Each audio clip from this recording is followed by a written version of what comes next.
usually we think about a soil test based interpretation or management decision for phosphorus and potassium. We think more annual investments and sensing to evaluate nitrogen demand or soil supply.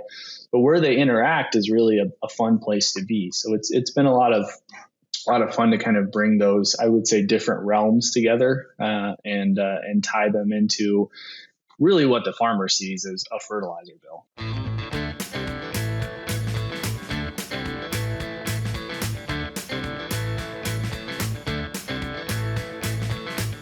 So welcome to the Crop Science Podcast Show brought to you by WiseNetics. I'm your host, Mark Licht, Associate Professor and Extension Cropping Systems Specialist at Iowa State University.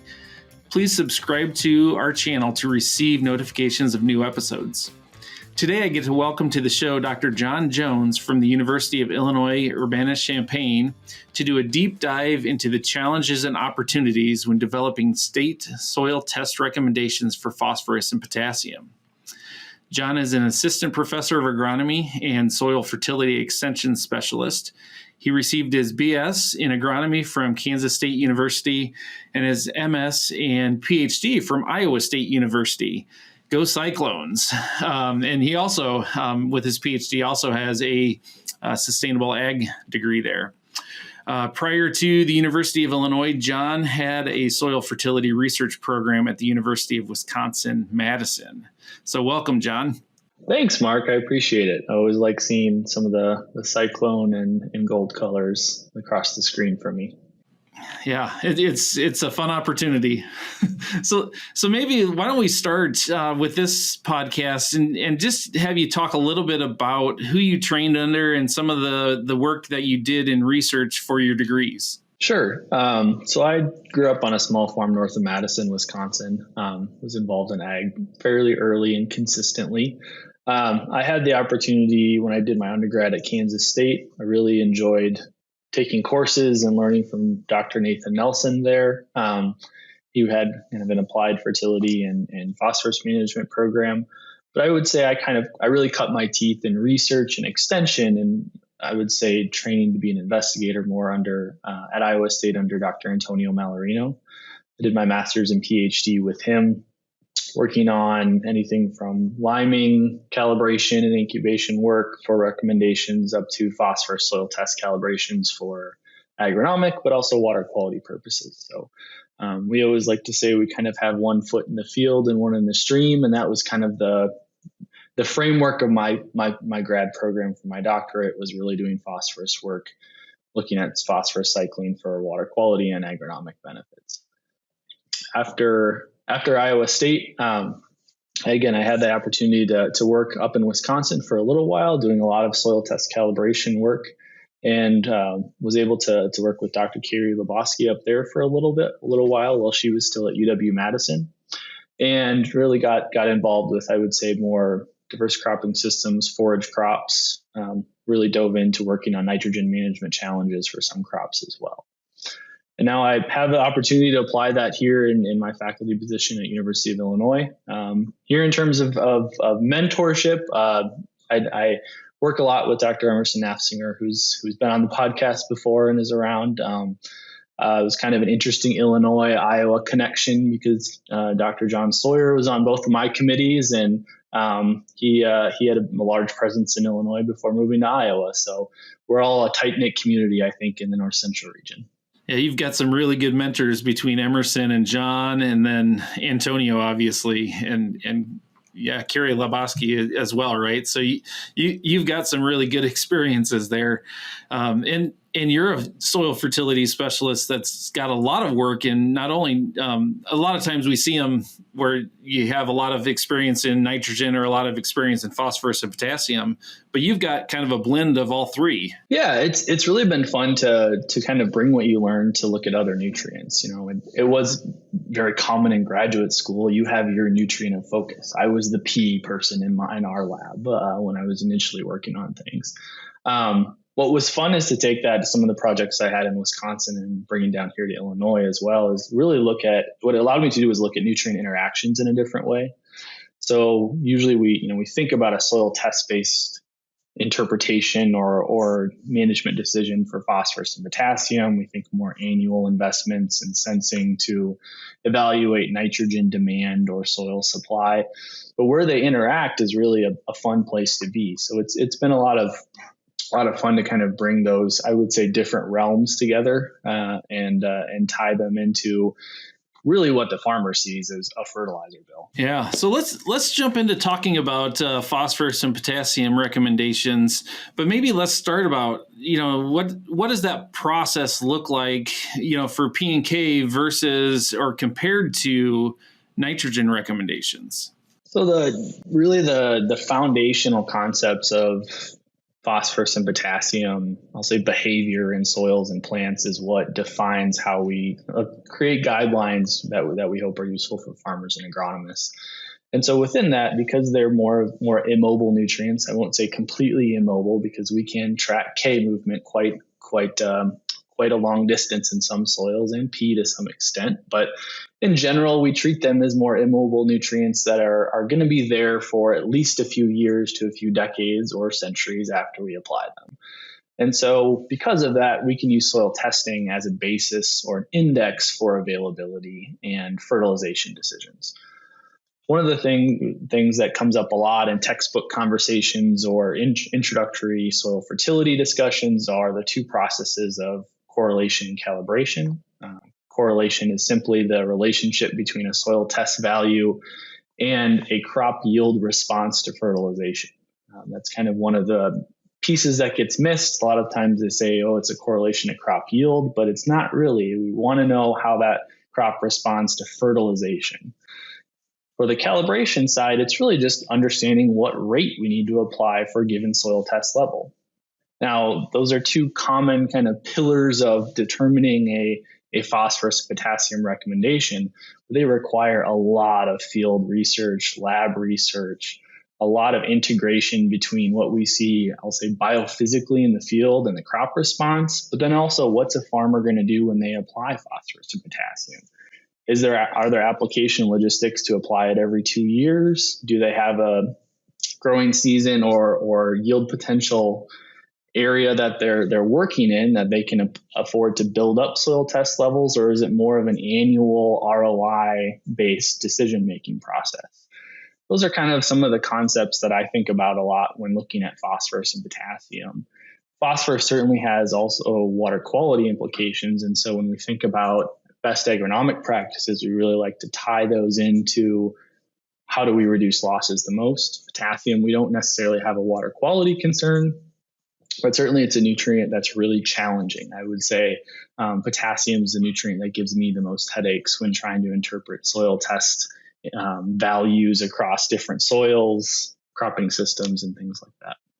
I guess, what does that mean for farmers and agronomists? I mean, they're really managing their phosphorus and potassium quite a bit differently than they maybe manage some of their nitrogen recommendations. Yeah, one of the things to think about, and maybe I'll go back to the soil test part for a second there, is when we think about what a soil test value represents, that really determines how we should talk about this process within nutrient management. A soil test value, or a single value for your grid, your zone, your research plot, that has to represent an entire crop year of uptake.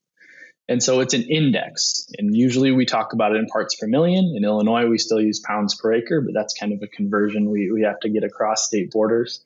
But essentially, it's an index of availability. It's not necessarily specifically tied to the amount of nutrient that a plant sees throughout the growing season. And so because of that, we need a few things. We need it to be really reproducible in terms of when we have that or that use that test to assess fertility recommendations or fertilization decisions in multiple soils and crops. So essentially when we think about what a soil test value represents, it really comes down to representing a whole year's worth of crop nutrient uptake and use. And so when we think about that, we really have to have two things. We need a really strong statistical backing or just numerical relationship between that soil test value and crop response. And it needs to be reproducible wherever that recommendation is going to be taking place. That also means that the underlying research is important And where that's done, that has to reflect where the interpretation and recommendations are going to be used as well. So similar soils, cropping systems, even climate conditions as well. What does this mean for a farmer? Well, it means when you're looking at a soil test booklet or maybe your report that comes back with your soil test results, the recommendations and guidelines really need to be representing your specific system. And that's an opportunity to reach out and work with, maybe it's your extension specialist, maybe it's your agronomist at your ag retailer that worked on those guidelines, but really understanding what's the basis and history of how those numbers came to be. Sometimes that's kind of a black box in certain regions where maybe there hadn't been a history of research for a while or for a few decades. But it's really important to really refine that and define those methods that led to those numbers. And that's, I think, what we're really starting to see, I would say, around the country in the North Central region as well, though. When we have some kind of newer faculty and extension specialists moving in, we're looking at really defining those in a transparent way. And so we know from the farm level how we got those numbers as well. Where I think we're in a different situation maybe than we were 20 or 30 years ago is we have the ability to capture so much data from on-farm activities, whether that's from your planter passes, your tillage passes, or from the combine. And so within that, we can do a lot of on-farm experimentation that can lead to farm and field-specific information that takes the science from recommendations and brings that into a given farming operation. And so one of the things that's important, we talk about maybe a PDF of recommendations that exists somewhere on the website. Well, maybe our next goal, and this is what we're trying to work on in some of our projects here, is make that in a format that a grower can adjust or essentially kind of take that value, that one book value, and alter that based off of some on-farm research results, and then plug that into whatever site-specific ag program or platform they have. That's really important. And so I think when we think about farmer relevant information regarding soil test phosphorus and potassium recommendations, they really need to be in an actionable form. Can we be able to identify field specific removal values or grain removal? And then that's the basis for fertilization depending on your system. We've got agronomists that are already doing that. So it's really fun to see those advancements and then work with them in the field directly. That's interesting. There's a large effort to be able to kind of make these recommendations, but also utilize those farmer fields, right? Farmers are one of the best citizen scientists there are out there, right? I mean, they can collect a tremendous amount of data and pull it all together. So that's a fun opportunity to be able to take advantage of now. So with the phosphorus and potassium, there's a number of different methods out there, right? I mean, on the phosphorus side, we have Bray P1 and P2 sometimes you see, as well as Malick 3 and Olson. Whereas for potassium, we see the Malick 3 ICP and the ammonium acetate methods. These aren't created equal, are they? And how do we use these, and are some better than others? Yeah, so a lot of these soil tests, you'll notice a lot of them are named after the scientists who at least published them. A quick history fact, if there's any trivia buffs out there, Adolf Malick did his PhD at UW-Madison. I've actually physically read his PhD dissertation. Soil test he was working on for potassium in Wisconsin was actually using bacterial or fungal growth. When you extracted nutrients from a soil and essentially in a petri dish, you grew a bacteria, and then what he associated that nutrient level to was the increase in bacterial growth. That was their soil assay or soil test. Then he moved to North Carolina and started working with more, I will say, intensive wet chemistry, and we got the Malick 3 test eventually.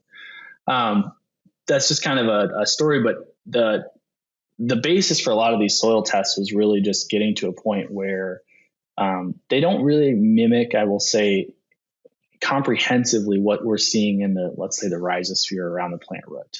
And the reason they don't necessarily mimic that is because they were really made to have a strong statistical or empirical relationship with crop response. They're really essentially they're a proxy for nutrient availability. And that's probably why a lot of times when we look at all these different tests, they have fairly contrasting chemistry or active mechanisms that pull nutrients out of the soil or bombard nutrients in the soil solution so that we can measure them.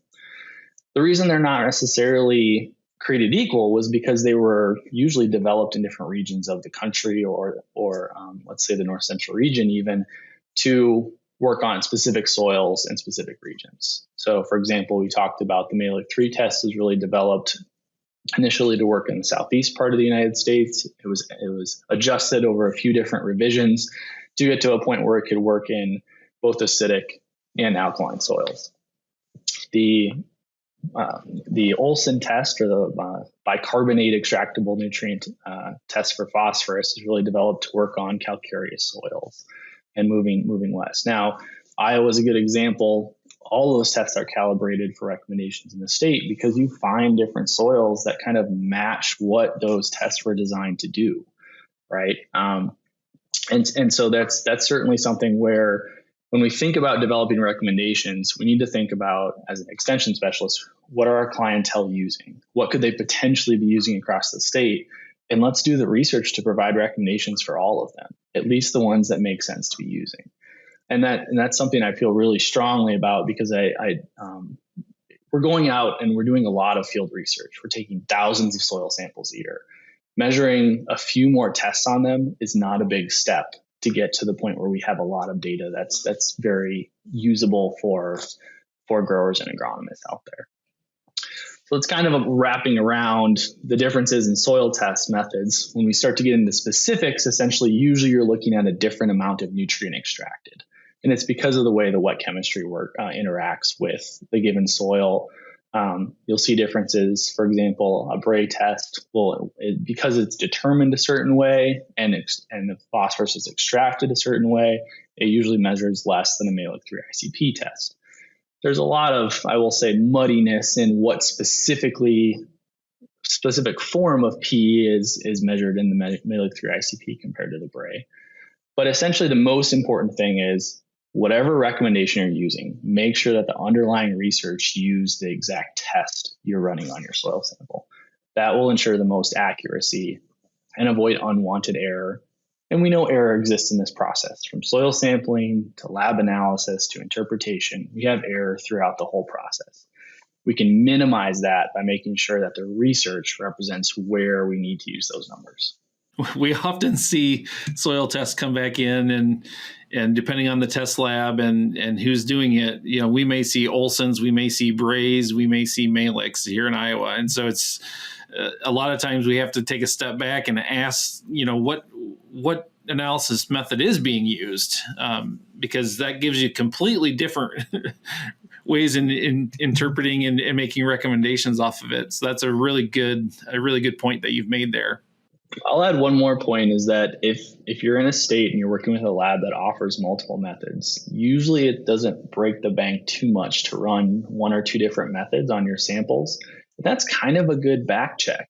Look at the ratios between those tests. If your lab's always running a Bray and a Mehlich, look at the ratios between those tests over time for a given field, and you can probably see something was off with this sample, or this looks pretty consistent over time. That's a really good opportunity to kind of have a quality assurance system built into your soil test reporting program. So you're working in this space now, and you've been working at it a little bit between the two states. So what are you starting to see in some of your early findings? Yeah, so I think one of the things that's popping up fairly easily when we look at, we'll say, refining or updating recommendations, is that we do see some shifts in, I'll call them soil test interpretation classes, or what a given soil test value means. And I saw this in Wisconsin. I know Antonio saw it in Iowa. I think Dr. Dan Kaiser seeing it in Minnesota. We're seeing shifts, we'll say, to the right, or to interpretation classes that are moving up a little bit. What I think that represents is the fact that, and this is kind of an interesting concept, is that no matter if you're working on a build or a sufficiency program, we're obtaining higher yields across the board, which means we remove more nutrients across the board. There's a discussion of a nutrient concentration within the grain, and is that decreasing as we get to higher yields? But we know that as we remove more grain from a given field, we remove more nutrients. If we're wanting to maintain soil test levels, we need to apply at least those back. But really what we're asking our soils to do is operate at a higher RPM and cycle nutrients efficiently and in larger masses or larger volumes. So before, if we were maybe only removing 25 pounds of pea with we'll say profitable corn crop, really that's not cycling a whole lot of phosphorus through to replace that. And maybe back in those days, manure was available as well locally. Now, if we're removing 30, 40 to 50 pounds of phosphorus with a high yielding corn crop per acre, we're expecting our applied P to be 100% efficient at returning that available P into that system. So essentially, we've increased the we'll say arrows in a nutrient cycle. We've made those arrows much thicker because we're removing more and we're having to keep up when we fertilize. That's something that I think is being present in a lot of these updates to soil test interpretations around the north central region, at least. And so because of that, we're kind of wanting to make sure that, we really harp on monitoring soil testing every 2 years if you can. I know we always joked working in Iowa that I think the elevation of the state lessened because of the amount of soil tests that were taken, soil samples. We'll try to do that in Illinois too. But essentially, the value of knowing what's in your soil is greater because there's such a potential to either drop low or save money by not having to apply.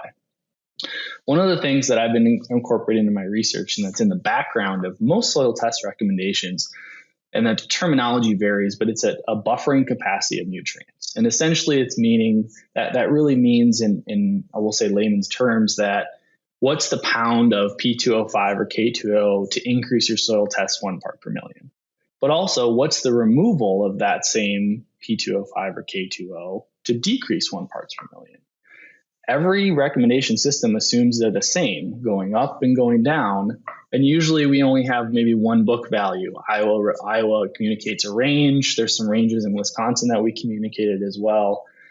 But essentially what that means is that our soils are responding to fertilization and removal in the same way. And actually some of the research that we've been doing in our group has said that that's probably not true. And really it matches what farmers complain about. I can't build soil test K levels. Well, we've seen that actually the kinetics of buildup and drawdown are different for K. For phosphorus, especially in areas with historical high manure applications, I can't draw down my P levels to what the P index says I should be at. Well, we're actually seeing in the kinetics, it's easier to build up soil test P than draw it down. And so when we think about what we hear from the farm gate, or what a given person may complain about relative to their soil testing program, is kind of matching what we're seeing in some of the, I'll say, more basic nutrient research and more applied soil chemistry. That has importance, though, all the way back to what you pay for your fertilizer bill. Because if you're trying to build soil tests, you have a is it a realistic goal that you can build to a certain level for potassium, for example? So I think those kind of nutrient kinetics and how they relate to soil test interpretations, fertilization responses is something that I've been working on quite a bit. Okay, John, we're getting rapidly coming to the end of our time here. So before we dive into our final 3 questions, for the listeners, remember to like, subscribe, or share the Crop Science Podcast show presented by Wisenetics. You can also set the notifications on your channel so that way you don't miss these upcoming episodes. And then please feel free to leave us comments at any time. We truly appreciate those. It's time for our famous 3. Wisenetics turns podcast airtime into brand authority. We don't sell ads, we elevate voices. Curious how far your voice can go to become a reference in the industry and attract more leads? Scan the QR code and discover how we can turn your expertise into unmatched brand authority. Let's transform expertise into influence, starting now. Okay, so we're ready for the final 3 questions. John, what is your go-to agronomy resource? Well, I know Farmer and ag Twitter is always kind of fun to see what everyone's talking about, whether you're active on that or not. I would say actually one of the things that I really like, and this is maybe a little old school, but I really like being able to to go meet at coffee shops around the state with a lot of agronomists. I do that probably once a week. And I think, if your state has a crop reporting program, that's usually where I start to look for problems that are coming out in the field. As far as agronomy resource of information, I think there's a suite of podcasts out there that you can subscribe to, certainly, and see what's going on. But I think there's a few options. I'm probably a little more old school. I read a lot of academic journals, but that's just the name of the game for the position I'm in. What resources outside of agriculture would you recommend to any of our listeners?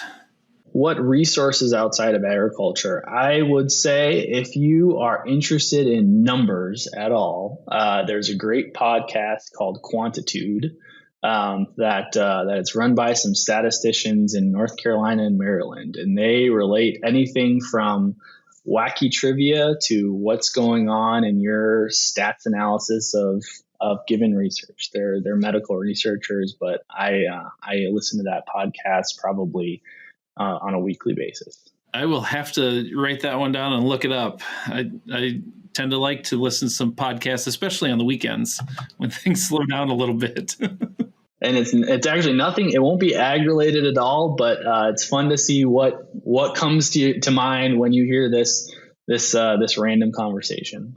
And then the last question here, in your opinion, what sets successful professionals kind of above the rest?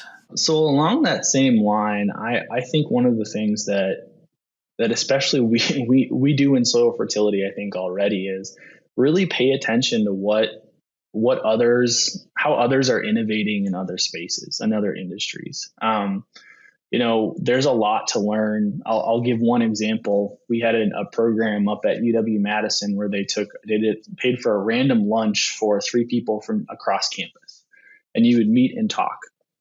I started talking with someone who is studying essentially cancer cells in the brain, and they were talking about kriging between points and images. And I said, well, we use kriging in soil spatial analysis. It was a fantastic conversation. So I would really kind of just branch out, think about what other where innovation happens in other spaces. Certainly in the realm of AI and machine learning, it's probably easier to do that now than it ever has been. But taking a step back, take your agronomist hat off for a second, look at kind of what's happening around you, then you can put it back on and apply to something you're doing in the field maybe. Yeah, I think that is probably happening more and more just as we think about collaborations and looking at these innovative, type of structures, new technologies and things, right? And I think we see that in agriculture now, where we are working with mechanical engineers, computer engineers. This automation and AI and machine learning is really forcing agriculture to kind of do that anyhow. Yeah, and at the end of the day, if we can simplify and automate processes that let us kind of, I'll say, dream about new things or daydream about a new potential in science, or even just how you run your farm operation. I saw on social media the other day, a friend of mine who farms had a robot mowing his yard, and now he doesn't have to mow his laneway anymore. He has more time to work in the shop or do other things. There's certainly ways we can allow ourselves to have a little more time and space to innovate. That concludes another episode of the Crop Science Podcast Show presented by Wisenetics. Dr. John Jones, thank you for joining us today. Thanks, Mark. I appreciate it. If you enjoyed today's episode, please leave us a review. Your feedback is invaluable to us. Until next time, this is Mark Licht with the Crop Science Podcast Show.